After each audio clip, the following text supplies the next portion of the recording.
What is good, all you cool cats and kittens? This is your Commissioner Tim coming to you live from Austin, Texas. I'm here for work and trying to get this video out for you guys, trying to be a good commissioner. So today I'll be voice only. I brought my laptop. I obviously don't have my recording software here with me, but we're going to be going through at least doing the Nostradamus Awards and the recaps. However, the power rankings will be shared via Sleeper Chat. So stay tuned for that. Let's get it started for week 2. Matchup recap. The first matchup was Bills Mafia against Two Shots No Cup. Nothing much to say here.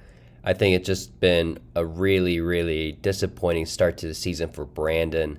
Season-ending injuries really making him thin now, including suppressing indirectly to players like Garrett Wilson because of Aaron Rodgers' injury.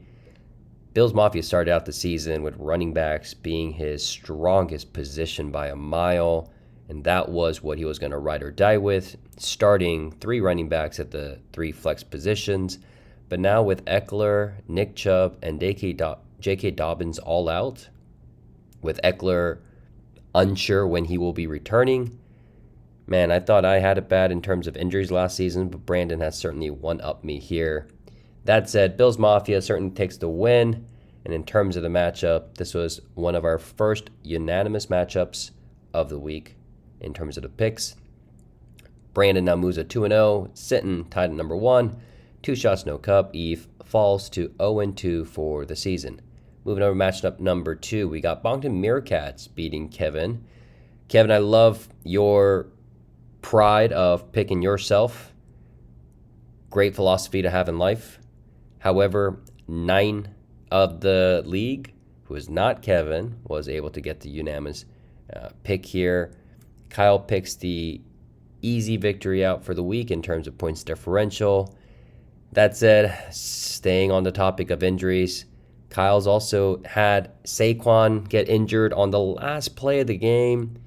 Just sucks to see Saquon getting injured like that.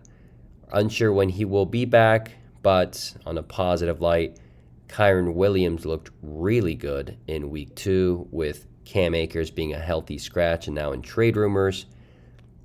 Mike Evans is also the season's wide receiver 2 so far. He's had an amazing 2 weeks to start the season. So we'll see what this means for Moncton Meerkats and what you're going to be seeing in the power rankings via Sleeper Chat. But that moves Kyle up to 2-0. And moves Kevin down to 0-2 for the season. Moving over to matchup 3. We got Trust the Process against Brad.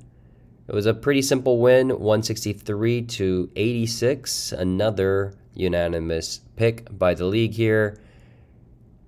I think just for my roster, it was great to see players bouncing back. Still got question marks. It was great to see George Pickens going off. I'm hoping that with Deontay Johnson out for the next few weeks, we're going to see some more prime Deontay action. And we'll see what happens with the rest of my roster. We'll see what happens with Justin Fields. We'll see if Luke Getsy is going to be fired or if he's going to figure out how to do his play call thing right for the Chicago Bears. But it's been good to at least get a bounce back here, score something respectable. Moves me up to 2-0. Moves Brad down to 0-2. Moving over to matchup number 4, we got Mr. Ambassador against Huge Ditka. Travis got to hand it out to you. Big performance after a disappointing week 1 showing. Led the league at 176.94 points. That Deontay Johnson's hammy injury in week 1 certainly hurts for sure, but he's also got Alvin Kamara coming back in week 4. I'm obviously curious to see how he will play, if he's going to be a top-end wide receiver running back, or if he's going to be a bottom-end top 12 running back, or if he's going to be a top 24 running back. I think that's going to have huge ramifications in terms of what Travis's ceiling is going to be for the season. But while this is the first and last time he'll get 75 points between Higgins, Hawkinson, and Brian Robinson in any single week, it's definitely a strong roster that can beat any team in any given week, as we saw with his league high output. And that's not even counting Joe Burrow, who hasn't even kicked in yet for the season. So lots of things to be excited about for this young gentleman. We're looking forward to the roster. We'll see what he does as he continues to make the push for his first playoff berth in the CCK. Our last matchup of the week was my pick for the matchup of the week between Full Jerry and Brady Stir Dynasty. Fortunately, it wasn't close. Some disappointing outputs by the Jags offense. So let's pump the brakes on the Jags offense for a week. I won't make any calls yet, but that was a horrible week. And when the Jags offense stalls, so does John's output, because Trevor Lawrence and Calvin Ridley. 6 of us bet on John here. But of course, the robotic Ryan takes the victory. And congrats to the 4, Ryan, yourself, Travis, Kyle, and Brad for picking that victory. This was the only one that really was split. Love seeing this.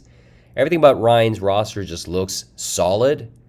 If I can pick any holes in it, that other than Tyreek's output in week 1, nothing really has been elite yet on his roster.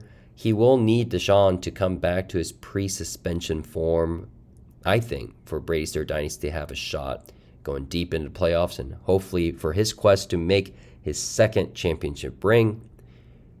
Deshaun just overall has not looked that great as an NFL quarterback. So I think it's going to be the needle mover for him moving into the later parts of the season. We've got plenty of weeks left to play. So looking forward to all that. That was the matchup, all of the matchups. And here's the current Nostradamus tally. Brad and Kevin, great to get your participation for this week. We've got all 10 of us now participating. And Brad, what a way to start off your first week of Nostradamus picks, going a perfect 5 for 5. And Kyle, congrats on the 5 for 5. Congrats, Ryan, for staying perfect all season long so far. A perfect 10 of 10. We've got a bunch of us sitting at 9. This is going to be fun. All right, boys. This is going to move us into the season power rankings. Just keep in mind, I will not be doing this in this video, but I will be sending it out and typing it out alongside this on Sleeper Chat.